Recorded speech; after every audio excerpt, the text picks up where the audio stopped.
Hello दोस्तों, कैसे हो आप सभी। उम्मीद करता हूँ कि सब बढ़िया ही होंगे। सो आज देखने वाले हैं Avengers secret war episode 25 part 2। तो जैसे कि लास्ट एपिसोड पर हमने देखा था कि बियॉन्डर को हराने के बाद लोकी एवेंजर्स को धोखा देता है और डॉक्टर स्ट्रेंज के आयप आगुमोटो को उसे वापस नहीं करते, बल्कि और वो आयप आगुमोटो का यूज करके एवेंजर्स को अर्थ पर भेज देता है और फिर वो एसगार्ड पर ओडिन को हराकर एसगार्ड का राजा बन जाता है। फिर एवेंजर्स डॉक्टर जेन फोस्टर के ट्रांसफॉर्मेशन मशीन का यूज करके वापस एसगार्ड जाता है लोकी को रोकने के लिए, और इसी के साथ वो एपिसोड वहीं पर खत्म हो गए थे। फिर उसके बाद क्या हुआ वो हम आज का इस एपिसोड पर देखेंगे, तो मेरे साथ इस एपिसोड के अंत तक बने रहना। और हाँ, अगर आप लोग पिछला एपिसोड नहीं देखे हो तो उसका लिंक मैं डिस्क्रिप्शन पर दे दिया है। तो अब बढ़ते हैं इस एपिसोड की तरफ। तो इस एपिसोड के शुरुआत में एवेंजर्स लोकी को रोकने के लिए उसे चारों तरफ से घेर लेता है। तभी लोकी ओडिन के गगनीर से बाहर एक ब्लास्ट करता है और सभी एवेंजर्स को एक झटका देता है। फिर वो एवेंजर्स से कहता है कि तुम लोग के साथ मिलकर जब मैं बैटल ओल्ड को मिटाने के लिए बियॉन्डर से लड़ा था, तब मैं तुम लोग के साथ रहकर तुम लोग की कमजोरी ढूंढ लिया था। तुम एवेंजर्स के कमजोरी आर्थर और उसके लोग है। और इतना कहकर लोकी बाइफ्रोस्ट की मदद से अर्थ पर माइंडलेस वन के सेना भेजने लगता है, क्योंकि उस समय सभी एवेंजर्स एसगार्ड पर लोकी के साथ था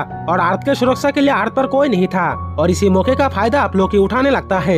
लोकी एवेंजर से कहता है कि आप तुम्हारे पास एक ही रास्ता है, या तो अपने अर्थ को बचाओ या फिर अपने अर्थ को छोड़कर मुझे रोको। आप ये सुनकर कैप्टन दोनों काम एक साथ करने के लिए एक प्लान बनाता है और वो थॉर, माइटी थॉर और डॉक्टर स्ट्रेंज को लोकी को रोक रखने के लिए कहता है, और जबकि वो बाकी के एवेंजर्स को लेकर उन माइंडलेस सेना को रोकने के लिए जाता है। फिर इसके बाद थॉर, माइटी थॉर और डॉक्टर स्ट्रेंज मिलकर लोकी का सामना करने लगता है। लोकी के पास अब आयप आगुमोटो और ओडिन के गगनीर थे और इसीलिए डॉक्टर स्ट्रेंज, थॉर और माइटी थॉर उसके आगे टिक नहीं पाते। लोकी आयप आगुमोटो और ओडिन के गगनीर से इन तीनों की काफी धुलाई करता है। दूसरी तरफ बाइफ्रोस्ट के ऊपर बाकी के एवेंजर्स उन माइंडलेस वन सेना को अर्थ पर जाने से रोक रहे थे। इधर थॉर लोकी को पकड़कर उसे समझाता है कि लोकी मेरे भाई ऐसा मत करो, जवाबी भी वक्त है। पर लोकी थॉर के एक नहीं सुनता और वो अपने मैजिक का यूज करके थॉर, डॉक्टर स्ट्रेंज और माइटी थॉर को ट्री ऑफ लाइफ के पास भेज देता है, जो ट्री ऑफ लाइफ पूरे ब्रह्मांड का रियलिटी को कंट्रोल करता है। फिर लोकी वहाँ अंधेरी कवर को खोल देता है और इन तीनों पर अटैक करता है। अंधेरी कवर से निकली हुई वो काली ताकत को लोकी कंट्रोल कर रहा था। डॉक्टर स्ट्रेंज उस काली ताकत को रोकने की काफी कोशिश करता है, पर वो उसे रोक नहीं पाते।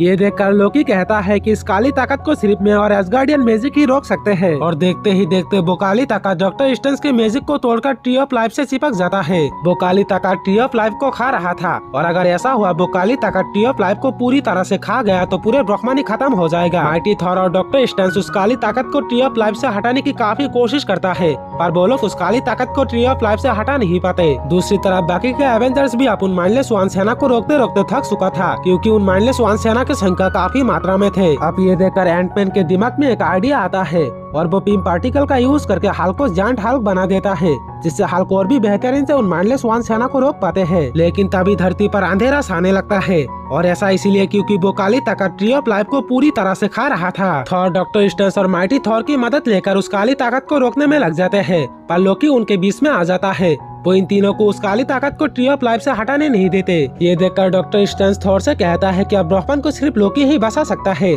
थॉर, तुम लोकी को समझाओ, अगर उसने अभी नहीं रोका तो ये काली ताकत ट्री ऑफ लाइफ को पूरी तरह से खा जाएगा, जिससे ब्रह्मांड के साथ साथ लोकी भी खत्म हो जाएगा। लोकी इस ब्रह्मांड पर राज करना चाहता है, और अगर ये ब्रह्मांड ही ना रहा तो फिर लोकी राज करेगा कहाँ। ये सुनकर थॉर लोकी को समझाता है कि लोकी मेरे भाई, अगर तुमने इस वक्त नहीं रोका तो और कभी रोक नहीं पाओगे, क्योंकि अगर ये काली ताकत इस ट्री ऑफ लाइफ को पूरी तरह से खा गया तो ये पूरे ब्रह्मांड ही खत्म हो जाएगा, और ब्रह्मांड के साथ साथ तुम भी खत्म हो जाओगे मेरे भाई। पर लोकी फिर भी थॉर के बातों पर यकीन नहीं करते। वो थॉर से कहता है कि मैं अब सॉर्सर सुप्रीम हूँ, इस ब्रह्मांड के सबसे बड़े मैजिशियन, मैं कैसे भी करके सर्वाइव कर ही जाऊंगा। फिर थॉर कहता है कि अगर तुम्हें मेरी बातों पर यकीन नहीं होता तो तुम आयप आगुमोटो का यूज करके देख सकते हो, वो सब देखता है। अब थॉर के ये बात सुनकर लोकी आयप आगुमोटो का यूज करके देखने लगता है, जहाँ वो देखता है कि उस काली ताकत ट्री ऑफ लाइफ को पूरी तरह से खाते ही एसगार्ड और पूरे यूनिवर्स तबाह हो जाता है, और साथ ही वो भी। अब ये देखकर लोकी काफी डर जाता है, और डर के मारे वो आयप आगुमोटो को निकाल कर फेंक देता है। पर तभी डॉक्टर स्ट्रेंज आयप आगुमोटो को कैच कर लेता है और उसे वापस पहनकर उस काली ताकत को ट्री ऑफ लाइफ से हटाने लगता है। पर उस काली ताकत को एसगार्डियन मैजिक ही हटा सकता था,